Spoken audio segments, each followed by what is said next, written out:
La chapelle de Turlande n'a pas changé. Comme l'an dernier à la même époque, des spectateurs viennent écouter notre conteur, Luis Pinilla Lopez. Mais Covid oblige, cette année chacun avance masqué. Luis sera trahi par sa longue chevelure blanche et par sa casquette. Toujours pour des raisons sanitaires, c'est à l'extérieur de la chapelle que notre conteur nous racontera ses histoires, accompagné musicalement par Marc Hérissé, joueur de cabrette et de bien d'autres instruments, et du jeune Malo Guérin au tambourin. Mais c'est à notre présidente que revient l'honneur d'accueillir les quelques 50 personnes présentes. Je vous remercie vraiment d'être aussi nombreux. Ça nous touche beaucoup, beaucoup, beaucoup. Et vous savez, on fait tout ça toujours dans le même but. Essayer de redonner un petit lifting à notre chapelle. C'est vrai qu'elle est belle, elle a un peu besoin d'être... c'est une vieille dame qui est un peu fatiguée, mais bon, elle va bien quand même. Mais en tous les cas, merci, merci. Et merci à Louis qui va nous conter. On va se retrouver, je ne sais pas quelle époque. Au Moyen-Âge. Au Moyen-Âge. Et merci à Marc. Et merci à Malo. Voilà, alors passez une très bonne soirée.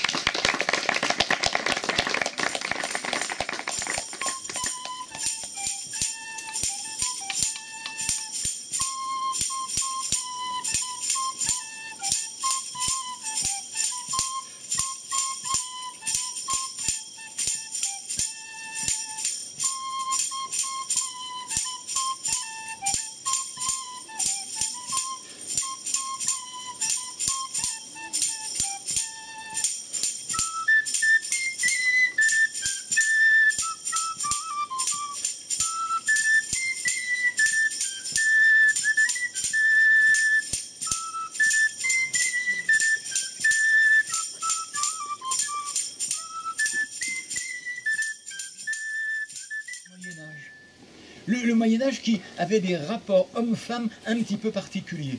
On raconte qu'un homme, un jeune homme, élégant, avec une certaine facilité dans la vie, il avait réussi, il avait un petit peu d'argent, il avait un petit peu de terrain, il avait des terres, il vivait très bien. Il ne voulait pas se marier parce qu'il n'avait pas été élevé dans l'idée d'être un jour marié. Alors ses amis lui disaient, il faut absolument que tu te maries, la vie est célibataire.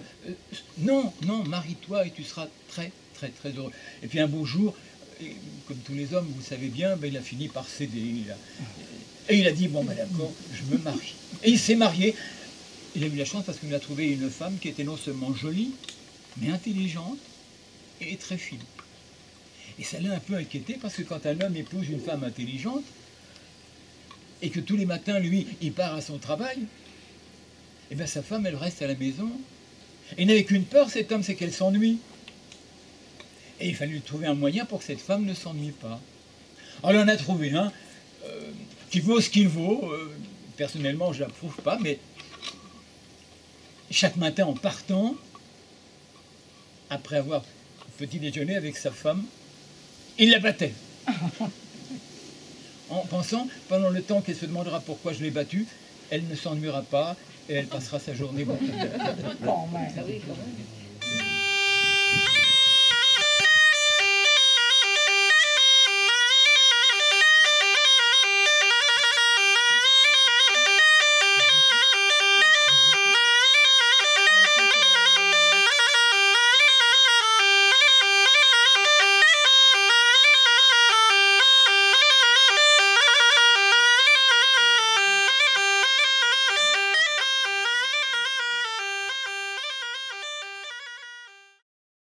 Et les 80 l'un derrière l'autre, ils sont partis.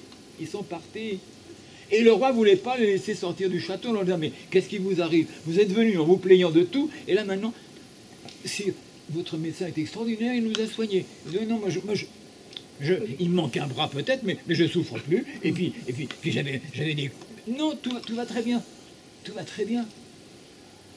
Mais c'est un personnage extraordinaire que ce médecin, a dit le roi. Alors il est retourné le voir en lui disant, vous avez vu, je vous amène des gisants et ils repartent tous sur leurs deux jambes. Quel est votre secret? Quel est votre secret? J'ai eu de la chance. ne recommencez pas à me parler de chance, sinon je vous bastonne. Non, non, non, c'est très bien comme ça, c'est très bien comme ça. Alors le roi l'a quand même laissé partir après lui avoir fait jurer que dans le moindre petit mal dont le roi aurait à souffrir, il y viendrait le chercher et qu'il accourrait pour soigner le roi. Et il est rentré chez lui. Quand sa femme l'a vu arriver, elle lui a dit « Mon mari, je vous ai joué un très vilain tour. » Oh non, ma femme, vous m'avez rendu un fier service, au contraire.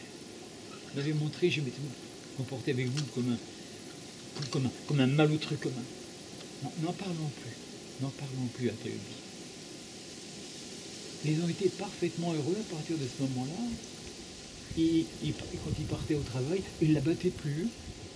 Et je me demande si à un moment donné, elle n'était pas inquiète de le voir partir sans lui laisser un petit message pour la journée. Et puis les choses sont toutes arrangées. Mais comme il avait pris goût à la médecine, ce garçon, écoutez-moi, c'est ça qui est extraordinaire. Il avait pris goût à la médecine et il s'est mis à étudier. Et il paraît qu'au bout d'un certain temps, il était devenu un très bon médecin. Alors est-ce qu'il est devenu un très bon médecin parce qu'il avait peur, la peur des bâtons, ou est-ce parce que vraiment les études qu'il avait faites l'ont fait progresser? Rassurez-vous, c'est au Moyen-Âge. Aujourd'hui, nos médecins sont des vrais médecins.